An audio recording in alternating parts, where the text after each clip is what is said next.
Be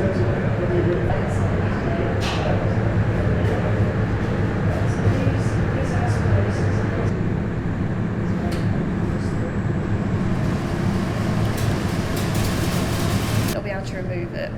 And what we'll then do is we'll take a small portion for X-ray, run it as I would normally run it. Yes. Yeah. So the seeds we work with here are wild species, and quite often many of them can be empty or infested with bugs or some kind of disease.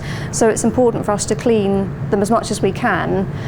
We want to have the best quality collection possible, but also space in our bank vault is limited. We don't want to store lots of bits of plant leaf or debris or empty seeds if we can. We want to maximise the space in there.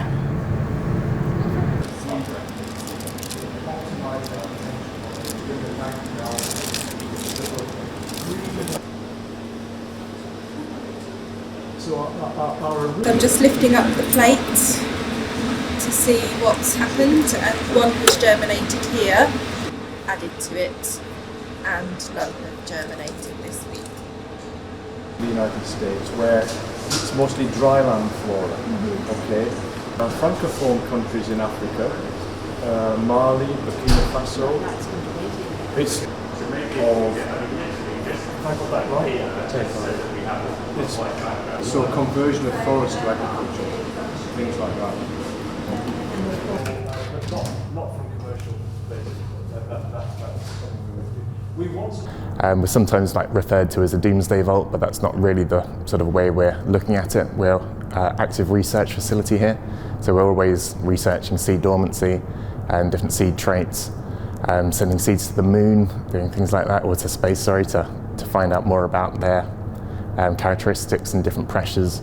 So yeah, it's very exciting here being somewhere where there's so much research going on rather than just a doomsday vault. I mean, there are commercial people in other countries who are collecting from the wild, but I should imagine them also. training at one, you need to run but we have, and we do. I think.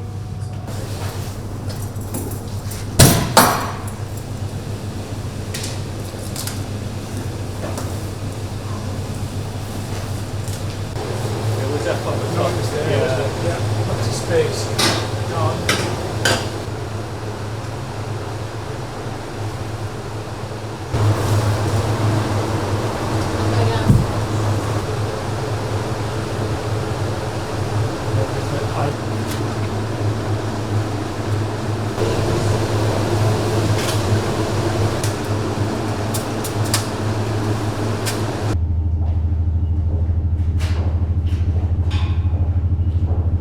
Like 25% of the world's people live in drylands, and their agriculture and their animals rely on drylands, and of course desertification with climate change is happening quite is actually from a cutting, and you can see some other.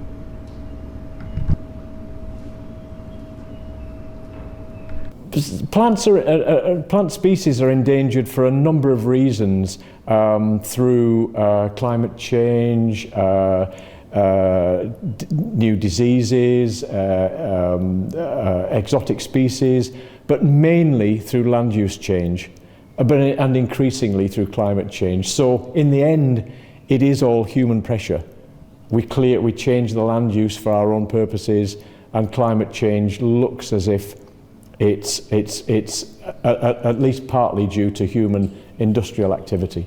And we get a lot of support from some very influential people. When you get Sir David Attenborough saying that he thinks it's the most important conservation project that he's encountered, then that makes you think, crikey, you know, because he's visited here a couple of times, and yeah, well, you think there's God coming the other way down the corridor. There's something suspect about that one, but over here, on the way, you can see a perfect collection. Every embryo is complete. Seeds have insect larvae showing up inside. So you take a sample from a seed bank and you multiply it in a nursery, and then you can plant the seeds back, put the young plants back into the ground, into maybe a habitat that's become degraded and a species has been lost from that site, but it could survive there again if it was helped.